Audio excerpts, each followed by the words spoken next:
Hi, everyone. When I got home that evening, I noticed it right away. Sitting on the kitchen counter, a bouquet of roses, deep red, and wrapped in glossy cellophane, tied with a neat ribbon. At first, I thought maybe it was some early anniversary surprise or a random romantic gesture from Emily. But then I spotted the note. To Emily, with all my admiration, it read, "Signed simply your admirer." The words stopped me cold. I stood there for a moment, holding the note in my hand, staring at the flowers like they were some kind of riddle. Emily wasn't home yet, which gave me plenty of time to let my mind wander to every possible explanation. When she walked through the door, her usual cheerful energy filled the space. She greeted me with a kiss on the cheek and went straight to the fridge for a bottle of water. I held up the roses, note and all. "Someone left these for you," I said, keeping my tone as neutral as I could manage. She glanced at the flowers, then at me, and laughed. A nervous, fluttery kind of laugh I'd never heard from her before. "Oh, those. They're just from a co-worker," she said, waving a dismissive hand. "Harmless. Probably some joke from the office." "A joke?" I asked, tilting my head. "Pretty elaborate for a joke." Emily shrugged, avoiding my eyes. "Yeah, you know how people can be. It's nothing. Don't read into it." Her response didn't sit right with me. The laugh was forced, the shrug too casual, and the way she grabbed her phone and walked out of the kitchen felt like she couldn't get away from the conversation fast enough. I let it go for the moment, but something inside me wouldn't. That night, after Emily fell asleep, I stayed up. She'd been scrolling through her phone before bed, her screen glowing in the dark, but she angled it away like she didn't want me to see. My gut told me I needed to figure this out. I opened my laptop and started scrolling through her social media. Emily wasn't a big poster, but her friends were, and I was hoping to spot anything, that might explain the roses. A mention of a co-worker, a tag photo, a comment that seemed out of place. But there was nothing, just the usual pictures of her lunches, her gym selfies, and group photos with her friends. I tried to shake the unease, telling myself I was overreacting. Maybe it really was a joke, maybe it was harmless. But the way she laughed earlier, the way she wouldn't meet my eyes, I couldn't let go. Over the next few days, I started noticing little things I hadn't paid attention to before. Emily seemed different. She was on her phone more often, stepping out of the room to take calls she claimed were from work. Her excuses for leaving the house became more frequent, and she seemed to be putting extra effort into her appearance, wearing makeup even when she was just running errands, dressing sharper than usual for her so-called casual Fridays. I told myself I was imagining it, that I was being paranoid because of one stupid bouquet of flowers. But the feeling wouldn't go away. One night, as she was getting ready to meet a friend for dinner, I tried to test the waters. "You're really dressing up tonight," I said casually. She glanced at me through the mirror, smoothing her hair. "Yeah, well, it's nice to look good, for a friend," I asked, raising an eyebrow. She didn't answer right away, just kept adjusting her necklace. "Don't be weird, Jake. It's just dinner." I smiled, but it didn't reach my eyes. "Right, just dinner." After she left, I sat in the living room, staring at the door long after it closed. The truth was I didn't trust her, and I hated that feeling. Hated the idea that I might be losing my grip on the person I thought I knew better than anyone. Later that night, as I lay in bed staring at the ceiling, I made a decision. I didn't have all the pieces yet, but I was going to get them. Whatever this was, whoever this admirer was, I was going to find out. A few days after Emily left for one of her increasingly frequent girls' nights, I sat in my car outside a nondescript office building downtown. The fluorescent light above the door buzzed faintly, casting a dull glow on the sign. Marcus Investigations. I'd never imagined myself doing something like this, hiring a private investigator to look into my own wife. It felt invasive, almost wrong. But I couldn't shake the feeling that Emily wasn't being honest with me. I had tried convincing myself that the roses were just a fluke, but her behavior since that day had left me with more questions than answers. If she wasn't going to be straight with me, I needed someone who could get to the bottom of it. The office smelled faintly of coffee and old paper. Marcus, a grizzled man in his mid-50s, sat behind a desk cluttered with files and photographs. He looked like the kind of guy who'd seen it all, calm, detached, and unflinching. He didn't waste time on pleasantries. "So, what exactly are you looking for?" he asked, folding his hands on the desk. I hesitated, feeling a knot tighten in my chest. Saying it out loud made it feel real. "I think my wife's seeing someone," I said finally. "I just need to know the truth." Marcus nodded like he'd heard those words 1,000 times before. "Got it. Any specific details I should know?" "Suspicious behavior. Places she goes. People she's close to." I told him about the roses, her secretive phone calls, the sudden excuses to leave the house. "She's mentioned a co-worker here and there," I added, but nothing that seemed like a red flag. At least, not until now. He scribbled a few notes, then leaned back in his chair. "All right, I'll need some basics, her usual schedule, a recent photo, make and model of her car. We'll start with surveillance and see what turns up." I slid a photo across the desk, my fingers trembling slightly. "How long do you think it'll take?" Marcus shrugged. "Depends on how careful she is. Some people don't bother hiding anything. Well, they're better at covering their tracks. Either way, we'll find out." The waiting was the hardest part. Every day, I went about my routine. Work, errands, small talk with Emily, while the weight of suspicion pressed down on me. Marcus sent occasional updates via text, but they were frustratingly vague. Following a lead, one message read, "We'll have more info soon." It was about a week later when Marcus called me. His voice was calm but firm, like a doctor delivering bad news. "You were right to trust your instincts," he said. "Your wife's been meeting someone." My stomach dropped. "Who?" I managed to choke out. "That's the interesting part," Marcus said. "She's been visiting a cabin about 30 miles out of town, pretty secluded. She's met the same man there 3 times this week." I gripped the phone tighter. "Do you know who he is?" "Not yet," Marcus replied, "but I do know he's married." I'll keep digging. A married man. The revelation hit me like a punch to the gut. Not only was Emily betraying me, but she was doing it with someone who had just as much to lose. It didn't make sense. What was she thinking? Did she think I'd never find out? That night, as Emily slept peacefully beside me, I stared at the ceiling, my thoughts racing. I couldn't help but replay every moment of our relationship in my head, looking for clues I might have missed. What had things started to go wrong? Was it my fault? Was there something I hadn't done? Something I hadn't been for her? But no matter how much I tried to blame myself, I kept coming back to one simple truth. She had chosen this. Whatever her reasons, whatever excuses she might come up with, she had made the decision to lie to me, to go behind my back. And now, I had to decide what to do about it. A few days later, Marcus called again. This time, he sounded more certain, more serious. "I have an ID on the guy she's meeting," he said. "It's someone you know." My heart sank. Marcus paused for a moment before answering. "Eric." The name hit me like a freight train. Eric. My brother. I couldn't speak. My mind reeled, flashing back to years of strained interactions, awkward silences, and unresolved tensions. Eric and I had never been close. Not since the fallout over that business deal years ago. But this was something else entirely. "I'm sorry," Marcus said, breaking the silence. "I know this complicates things. Complicates things." That was putting it lightly. Not only was my wife cheating on me, but she was doing it with my own flesh and blood. The betrayal felt like a knife twisting in my gut, and the anger that followed was white-hot, blinding. I clenched the phone, my jaw tightening. "Keep following them," I said. "I need everything." "Will do," Marcus replied. "Hang in there." But as I hung up, I knew there was no hanging in. The time for waiting was over. If Emily and Eric thought they could keep this from me, they were about to find out just how wrong they were. The morning after Marcus' call, I sat at the kitchen table, staring into a cup of coffee that had long gone cold.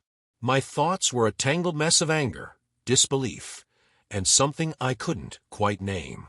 Grief, maybe, for the life I thought I had. Every moment with Emily now felt tainted. every shared smile and laugh a bitter lie. And Eric, the idea that my own brother could do this to me churned my stomach. I needed answers, and I needed them fast. Later that day, Marcus sent me an email with the evidence he'd gathered so far. Photographs, timestamps, detailed notes. It was all there. I opened the first picture, my hands trembling slightly. It showed Emily stepping out of her car in front of the cabin, her head turned slightly, as if she were checking for anyone nearby. A few images later, there he was, Eric. His face was unmistakable, even after all these years. I stared at the screen, trying to reconcile the man in the photo with the brother I once knew.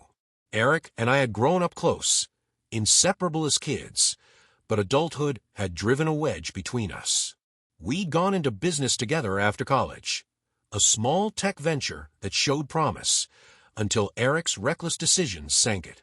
He walked away and scathed, leaving me to deal with the fallout, both financial and emotional. We hadn't spoken much since, but this was a whole new level of betrayal. That evening, as Emily got ready for yet another dinner with the girls, I watched her from the corner of the bedroom. She hummed softly as she applied her makeup, oblivious to the storm brewing in my chest. The sight of her so calm, so composed, made my blood boil. How could she act so normal, so innocent, knowing what she was doing behind my back? "You've been going out a lot lately," I said casually, leaning against the doorframe. She glanced at me in the mirror, her hand pausing briefly before resuming its motions. "Yeah, well, it's been a busy month. Everyone's got stuff going on." "Everyone, huh?" I asked, my voice calm, but edged. "Or just you?" She laughed, but there was an unease in her eyes. "Jake, don't start. It's just dinner." I held her gaze for a moment, then shrugged. "Sure, just dinner." After she left, I called Marcus. "What's their schedule like?" I asked. "They usually meet on weekends," he said, "but based on their patterns, I wouldn't be surprised if they're planning something tonight." I grabbed my keys. "Text me the address." The drive to the cabin felt like it took forever. Every mile brought a fresh wave of anger and doubt. Part of me wanted to turn around, to avoid seeing what I already knew was true. But I couldn't. Not this time. This wasn't just about Emily anymore. It was about Eric, about every unresolved fight and lingering resentment between us. When I finally pulled up to the cabin, the sight of Emily's car parked next to Eric's made my chest tighten. There it was, undeniable proof, right in front of me. I sat in my car for a moment, staring at the two vehicles. My mind raced with possibilities, scenarios of how this confrontation might play out. Would they deny it? Apologize? Laugh in my face? I wasn't sure which option I dreaded more. I decided to wait, to see how far they'd go. From the shadows of the trees, I watched as the lights in the cabin flickered through the windows. The silhouettes moving inside confirmed everything Marcus had told me. They weren't just meeting, they were together. My fists clenched at my sides, and I had to fight the urge to storm in right then and there. Instead, I took out my phone and snapped a few photos. The evidence wasn't just for me. It was for the reckoning I had planned. Driving back home, the anger in me began to morph into something sharper, more focused. It wasn't enough to know what they were doing. I needed them to face it. I needed them to feel the weight of their betrayal, to see their lies crumble under the truth. That night, I didn't sleep. Instead, I sat at the kitchen table, piecing together a plan to expose Emily and Eric for what they were. It wasn't just about revenge. It was about reclaiming my dignity, about making sure they couldn't twist the narrative to suit themselves. By the time the sun rose, I had everything I needed. Emily and Eric thought they were in control, that their secret was safe. They were wrong. The next move was mine. The idea of a family reunion dinner came to me the morning after I saw Emily and Eric at the cabin. It was perfect, subtle enough to avoid suspicion, but bold enough to put them both in the spotlight. Emily wouldn't suspect a thing, and Eric, well, he'd never been one to turn down an opportunity to play the charming brother. I spent the day making calls, inviting close family members to our house under the pretense of mending fences. It's been too long. I told them. I think it's time we all sat down and reconnected. Most of them sounded surprised but pleased. Eric's acceptance, though, was the one I waited for. Family dinner, huh? He said over the phone, his voice as casual as ever. Didn't think you'd want to see me. I forced a laugh. Life's too short for grudges, right? Come on, Eric. Let's bury the hatchet. There was a pause before he replied. All right, I'm in. Perfect. Perfect. The evening arrived, and Emily was busy setting the table when I suggested the idea. I invited Eric, I said nonchalantly, pouring myself a glass of water.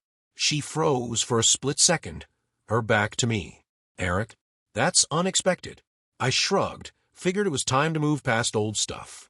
Don't you think? She turned around with a forced smile. Of course. That's really mature of you, Jake. The slight tremor in her voice told me she was anything but comfortable. When everyone arrived, the atmosphere was warm, almost nostalgic. My parents were there, along with a few cousins and their spouses. Eric walked in last, flashing his signature grin. Emily greeted him with just enough enthusiasm to seem normal, but I caught the flicker of unease in her eyes. Jake, Eric said, clapping a hand on my shoulder. Good to see you, man. You too, I replied, keeping my tone light. It's been too long. Dinner was a carefully orchestrated dance. I steered the conversation, throwing in subtle jabs about loyalty and trust. You know, I said at one point, raising my glass, it's funny how the people closest to you can sometimes be the ones who surprise you the most. Emily's hand tightened on her wine glass, and Eric's smile faltered for just a second. I could feel the tension building, like a taut wire ready to snap. When dessert was served, I stood up, tapping my glass to get everyone's attention. Before we dig in, I just want to say a few words. It means a lot to me to have all of you here tonight. Family is everything. I think it's important to be honest with the people you care about. Emily shifted in her seat, her face pale. Eric avoided my gaze, suddenly fascinated by his fork. I've been thinking a lot about honesty lately. I continued, my voice steady, and how sometimes the truth has a way of coming out no matter how hard people try to hide it. I reached into my pocket and pulled out a small remote, pressing the button to activate the TV behind me. The room fell silent as footage from the cabin played on the screen. There was Emily, stepping out of her car, and then Eric, meeting her with a hug that lingered far too long. Gasps erupted around the table. Emily's wine glass slipped from her hand, shattering on the floor. Jake, what is this? She stammered, her voice trembling. You tell me, Emily, I said, my tone ice cold. Or maybe Eric wants to explain. Eric shot to his feet, his face a mixture of anger and panic. This is insane. You're spying on us. I took a step closer to him, my jaw tight. Spying. Call it what you want. I call it the truth. The room buzzed with shock and murmurs. My mother's face was frozen in disbelief, while my father shook his head, muttering under his breath. Emily tried to speak, Eric, but her words came out in fragments, a pitiful attempt to deny the undeniable. Jake, please, it's not what it looks like, Emily began. It's exactly what it looks like, I snapped, cutting her off. You've been sneaking around with my brother. Do you think I wouldn't find out? Eric tried to regain his composure, stepping toward me. Listen, Jake, I know, I said, my voice low and firm. You don't get to explain. You made your choice. The dinner ended in chaos. Emily and Eric stumbled over their excuses, but no one believed them. My parents were furious, my cousins speechless. By the time everyone left, Emily and Eric were humiliated beyond repair. As Emily stood in the doorway, clutching her purse with tears streaming down her face, she whispered, Jake, I'm sorry. Please, let's talk. I met her gaze, my voice devoid of emotion. There's nothing left to talk about. She hesitated, then walked out into the night, leaving the door and our life together wide open behind her. When the house was finally silent, I sat alone at the table, staring at the remnants of the evening. The betrayal still stung, but for the first time in weeks, I felt a strange sense of relief. The truth was out, and now I could finally begin to move forward. The days after the dinner were a whirlwind of finality. Emily moved out that weekend, her things hastily stuffed into boxes as she avoided eye contact. I didn't help her pack. I didn't say much, either. What was there to say? She knew what she'd done. Words wouldn't fix it, and I wasn't interested in her excuses or apologies anymore. Eric. He was radio silent. No calls. No texts. Nothing. I wasn't surprised. That was his style. When things got tough, he ran. But this time, there was nowhere for him to hide. First, I filed for divorce. My lawyer, a no-nonsense woman named Carla, had seen cases like mine more times than she could count. She listened to my story with a mix of professionalism and quiet anger on my behalf. "You have the evidence," she said, flipping through the photos and videos Marcus had collected. "This is going to make things very straightforward. You're entitled to everything you've worked for." That was all I cared about. I didn't want revenge anymore. Not legally, anyway. I just wanted my name cleared and my life back. Once the papers were served, I turned my attention to Eric. I knew he thought he got away with everything, just like he always did. But this time, I wasn't going to let him slither out of the mess he'd made. I mailed an anonymous envelope to his wife. Inside were copies of the photos and a short note. "You deserve to know the truth. Ask him about the cabin." It didn't take long for the fallout to hit. A week later, I heard through mutual family members that Eric's wife had kicked him out. Word spread quickly, and soon, Eric was the black sheep of the family. He tried to spin the story, of course, blaming me for digging up old wounds and claiming the affair wasn't that serious. But no one was buying it. Actions speak louder than words, and Eric spoke volumes. Emily's fall from grace wasn't much different. The tight-knit social circle she'd cultivated began to crumble. Mutual friends stopped returning her calls, and her once busy social calendar emptied out. It wasn't just the affair that turned people against her. It was the deceit, the way she lied to everyone around her. People don't like being made fools of. She tried reaching out to me a few times, mostly through texts. The first one was short and desperate. "Jake, please, can we talk?" I didn't reply. The next one was longer, full of promises to change and apologies I didn't believe. Still, I didn't reply. The last one, sent weeks later, was angry, blaming me for ruining her life.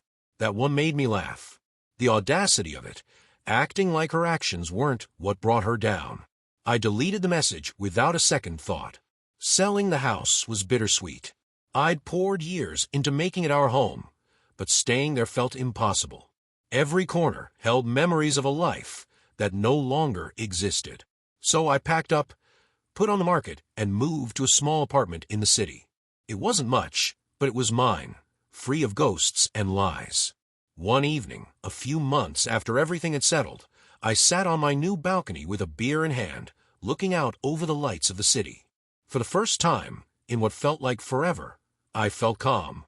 The anger, the pain, even the lingering doubts, they were fading. In their place was a quiet sense of freedom. I thought about the lessons I'd learned. Trust is fragile, and betrayal can come from the people you least expect. But more than that, I realized the importance of standing up for myself, of not letting anyone else dictate my worth. Emily and Eric had tried to break me, but they didn't. If anything, their betrayal had made me stronger. Life didn't immediately become perfect, but it became simpler, and that was enough. I reconnected with old friends, started picking up hobbies I'd abandoned years ago, and even went on a few dates. Nothing serious, but it felt good to take those first steps toward something new. As I sat there on that balcony, the cool night air brushing against my skin, I raised my beard to the stars and smiled. For the first time in a long time, I felt like myself again. And that was more than enough.